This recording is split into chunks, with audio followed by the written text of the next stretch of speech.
안녕하십니까. 안산사랑교회 정구인 목사입니다. 저는 지금 안산에서 라떼를 제일 맛있게 내리는 카페에 라떼 한잔하러 가고 있습니다. 예전에 제가 전도사 시절에 타 교파 교회를 다니시던 집사님 한 분이 새로 나오신 적이 있어요.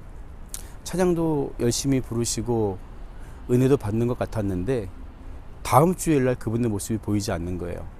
연락을 드려봤더니 사도신경을 암송하지 않아서 못 나오겠다고 말씀하시더라고요. 하지만 제가 속해 있는 감리교단이라든지 저는 사도신경을 고백하고 신앙의 표준으로 믿습니다. 그런데 그분 생각엔 예배 시간에 사도신경을 하지 않는 것이 이해할 수 없었고 납득할 수 없었던 거죠. 여러분은 어떻게 생각하십니까? 사도신경에 대해서 얼마나 알고 계신가요? 그래서 오늘은 사도신경에 대해서 한번 살펴보고자 합니다.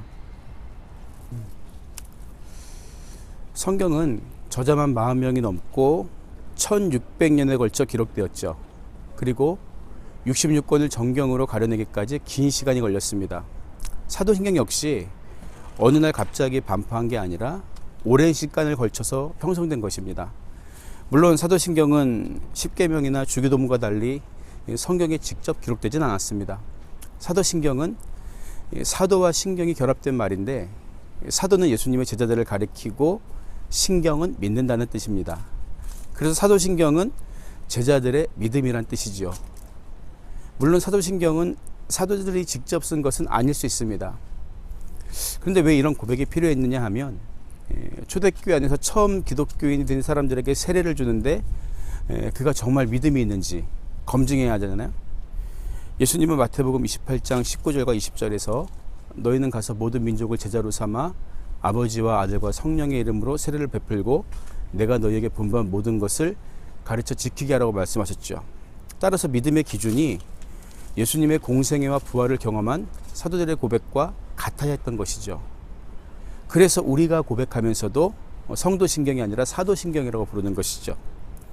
어떤 분들은 사도신경이 로마 카톨릭의 산물이라고 주장하지만 이처럼 그 이전부터 초대교회 안에서 형성되어 온 것이 사도신경입니다. 그래서 16세기 종교개혁자들도 신앙의 중요한 표준을 세 가지로 삼았는데 십계명과 주기도문 그리고 사도신경이었죠. 이에 한국교회도 사도신경을 성도들의 중요한 신앙 고백으로 삼고 있는 것입니다.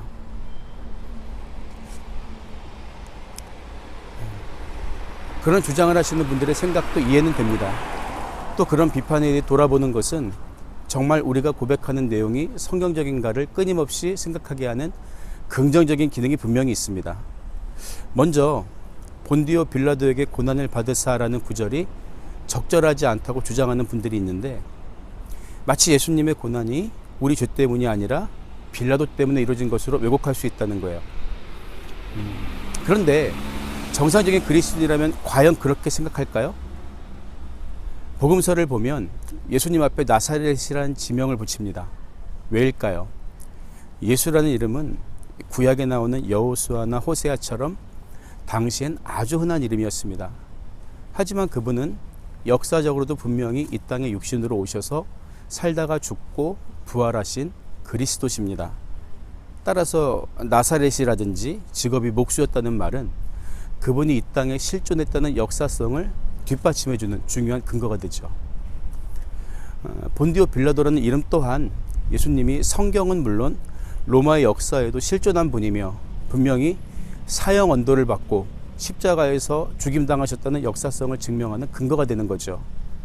그렇기 때문에 예수가 우리의 죄 때문에 죽으셨다는 기본적인 지식이 있는 성도들에겐 사도신경에 등장하는 본디오 빌라도라는 이름이 우리의 책임을 전가시키는 게 아니라 그분의 죽으심을 더 확실하게 증언하는 증거가 됩니다. 시간 관계상 한 가지만 더 살펴보면 거룩한 공예라는 말이 로마의 카톨릭을 의미하기 때문에 사도신경을 암송하지 말아야 한다고 주장하는 분도 계세요. 물론 로마 카톨릭 교회에서는 주님이 세운 공교회는 오직 로마 교회라고 믿기 때문에 사도신경에 나오는 거룩한 공예를 로마 카톨릭이라고 생각하겠죠. 하지만 1054년 교회가 동방교회와 서방교회로 분리되기 전까지 원래 교회는 보편적인 하나의 교회를 구성하고 있었습니다. 따라서 보편적인 교회라는 말은 로마 카톨릭의 전유물이 될 수 없는 거예요. 그래서 종교개혁자 칼빈은 기독교 강요 제4권에서 교회의 속성을 거룩성과 보편성으로 규정하면서 사도신경에서 거룩한 공회를 믿사오며라고 고백할 때 그것은 거룩한 공의회를 믿는다는 의미가 아니라 교회가 거룩하고 보편적인 속성을 가지고 있다는 사실을 믿는다는 고백임을 강조했던 것입니다. 그렇기 때문에 우리가 고백하는 사도신경의 영문을 보면 카톨릭의 첫 글자가 로마 카톨릭을 의미하는 소문자 C가 아니라 보편성을 의미하는 대문자 C로 시작하는 것이죠.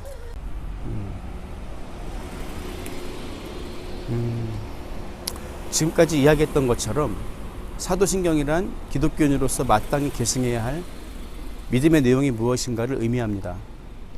그렇기 때문에 단순히 암기하고 있느냐보다 중요한 것은 정말 그 내용의 의미를 알고 있느냐, 아는 대로 믿고 있느냐겠죠. 예수님이 가르쳐 주신 주기도문도 가운데 있는 기도를 빼면 주문이 되는 것처럼 아무 생각 없이 암송만 하는 것은 신앙에 유익이 없습니다. 따라서 사도신경에 담고 있는 성경적인 고백을 믿고 실천하느냐가 더 중요합니다. 그렇기 때문에 교회에서 예배 시간마다 빠뜨리지 않고 낭송하느냐 아느냐가 본질적인 문제는 아니라고 생각합니다. 교회의 상황에 따라 시간에 따라 의식적인 순서는 조정이 가능한 것이죠.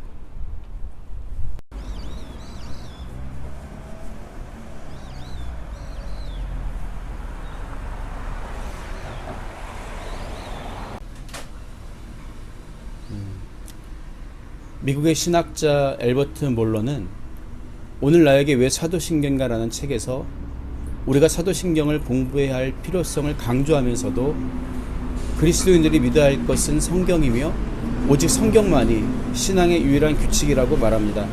왜냐하면 어떤 위대한 신조나 교리도 성경을 대체하거나 성경과 똑같은 권위를 가질 수는 없기 때문이죠. 그렇기 때문에 사도신경에서 말하는 중요한 신앙 고백에 동의한다면 어떤 이유에서 사도신경을 암송하지 않는다고 해서 또는 암송한다는 이유로 다른 그리스도인들을 함부로 정죄하거나 이단으로 규정하는 것은 하나님 앞에서 오만하고 교만한 태도입니다. 목욕물을 버리다가 아기도 함께 버리지 말라는 영국 속담이 있죠. 바른 신앙을 세워가는 것도 중요하지만 에베소 교회처럼 사랑도 함께 쏟아버리는 그런 교회가 되지 않기를 주님의 이름으로 소망합니다.